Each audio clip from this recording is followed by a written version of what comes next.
Good afternoon, everyone. This will be our third topic.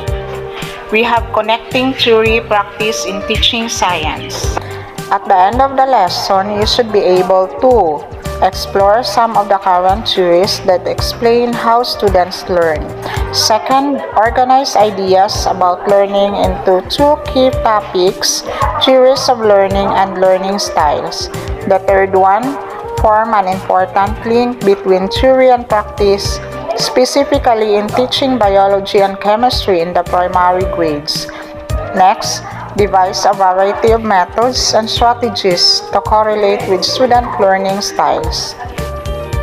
Science learning has at least two dimensions, namely, learning about science and how to do science. Students can learn about the products of scientific inquiry, which includes facts, concepts, principles, and theories. The major emphasis in contemporary science programs is on this form of science learning. Another one, when newspapers report the proficiency of students in science, they are reporting what students know about this type of science learning. Yet, there are many other things that students can learn about. They can learn about the nature of the scientific enterprise, values and attitudes, application and risks of science and technology, and science careers. During the last 30 years, a number of theories of learning have influenced the way science educators have looked at student learning in science. The early years of science education reform were dominated by the behavioral theories of learning. One of the behavioral psychologists, it was particular by B.F. Skinner, have influenced science education as evidenced by the use of behavioral objectives to define student learning and in the classroom management system that dominate contemporary science teaching. Another work led by Jean Piaget, it is said that influenced research in science education starting in the 1960s and 1970 and extending today. The impact of Piaget's can be seen in the recommendation of science educators to encourage direct experience with learning materials and to be aware of the student's level of cognitive development. Piaget laid the groundwork for the contemporary or new learning theory, which is called constructivism. And now, we go now to student learning styles, their implication for teaching.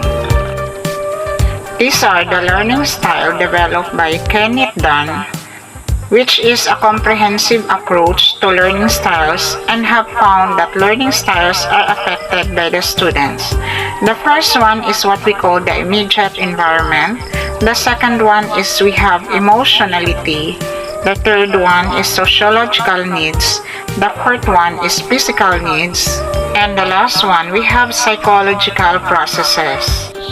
Other researchers explore the dichotomous way the left and right hemispheres of the brain process and interpret information. Some researchers have divided student learning styles into categories. One of these is Bernice McCarthy, who devised a system in which 4 learning styles are identified.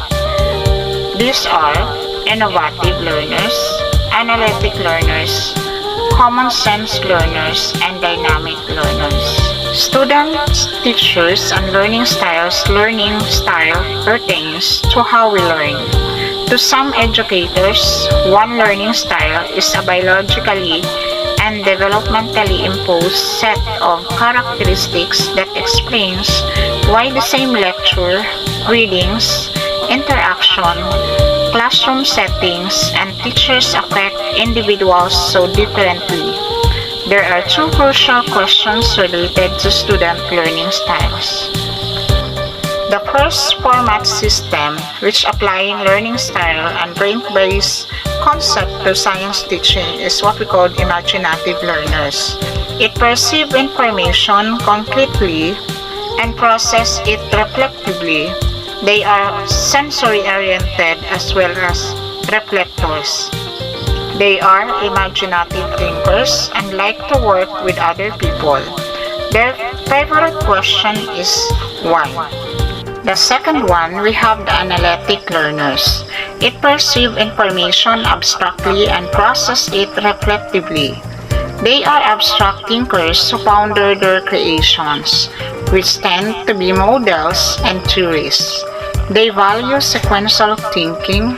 Their favorite question is what. The next format system is what we call the common sense learners. It perceives information abstractly and processes it actively. They are practical thinkers. They need to know how things work. They are skill-oriented, experimenting, and tinkering with things. Their favorite question is, how does this work? The fourth one is what we call dynamic learners. It perceives information concretely and processes it actively.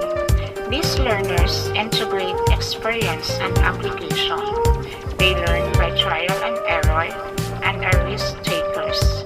Their favorite question is, what if? How did McCarthy arrive at these four types of learners? McCarthy based her model on the work of David Cole, who had studied learners and ways in which they perceive and process information. Cole theorized two continuum as follows: perceiving, which is concrete, or sensing or feeling, to abstract, which is the thinking. Another one, we have processing, an active or which have acting or doing, to reflective, which is to watching. So McCarthy developed a system in which four distinct learning styles emerged, each being defined as one of the quadrants in the model. McCarthy's model is a cycle of learning. Learning begins at 12 with concrete experience. According to McCarthy, by moving clockwise around the circle, students then experience reflective observation. From this place, they move to abstract conceptualization and finally to active experimentation. In this way, all students are taught in all four ways. Each is comfortable some of the time, while at the same time being stretched to develop other learning abilities. We go now to metacognitive strategies in teaching science. There are several definitions of metacognitions. One view is that it is our ability to know what we know and what we don't know. We might also think of metacognition as the ability to plan as strategies. It is for producing what information is needed, to be conscious of our own steps and strategies during the act of problem solving. And the last one, to reflect on and evaluate the productivity of our own thinking. So what are some metacognitive strategies or skills that students might learn to help them understand their own thinking, thereby increasing their ability to learn science? The first one is we have mind mapping. It introduced earlier that cognitive mapping. Mind mapping is powerful metacognitive tool. For example, Joseph Novak has reported high school biology students using concept maps were more on task in laboratory experiments and reported being very conscious of their own responsibility for learning. Novak also reported that some teachers are teaching how to learn short courses designed to teach students metacognitive strategies. Novak suggests that using cognitive maps as metacognitive strategies increase meaningful learnings overall learning for students in a variety of science situations. Next one, we have illustrating and drawing. Some learners are visually attuned to looking at things in pictures. There are many opportunities in which students could create an illustration or a drawing to explain their thinking or to show how they understand a concept. Another one is what we call brainstorming. List as many observations of this burning candle as you can. What are as many ways that one individual can differ from another? What are as many hypotheses to explain the phenomenon? Brainstorming is a strategy used to help students creatively solve problems. Can also be used as metacognitive strategies. Brainstorming should proceed without censorship. Next one, we have planning strategies.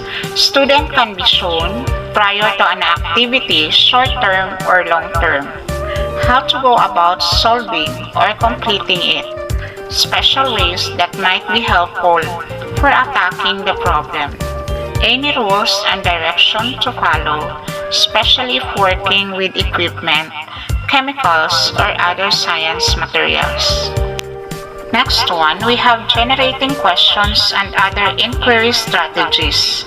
Another metacognitive strategy is to teach students to pose questions regarding some material they will read in their science textbook, homework assignment, research project, or science laboratory investigation. The process of asking questions is the heart of scientific inquiry. Next one, we have evaluating actions. Some teachers ask students to evaluate what they like or did not like, or what the pluses and minuses activity. This process enables students to reflect upon and evaluate their actions and perhaps guide this learning to future actions. Capability. Some teachers have a rule in their class. Instead of students focus on what information, material, or skills are needed to do it. Earlier I mentioned that teaching students that intelligence is not fixed, but it's a developing ability based on experience. This position gives students a sense of personal power in that attempting a challenging problem or activity is ended a way to improve their intelligence. Next one, we have communication skills. Communication skills are not only important to the teacher, but they are an integral metacognitive strategy. In the social learning theory section, it pointed out that teachers who adopt cooperative learning strategies would need to teach students new social norms and social learning skills. These skills consistness, listening, reflecting, are communication skills. The last one, we have journal keeping. Keeping a diary or log of learning experience is not new to the science education community. Many scientists have kept logs of their thinking, not only as a record, but also and more importantly, as a haven for synthesizing and analyzing their thinking. The lab is a place where the student can revisit ideas and review thinking processes used in an activity. And that's the end of our discussion for this afternoon. So for your activity, so tell whether it is an imaginative learner, analytical learner, common sense learner, or dynamic learner.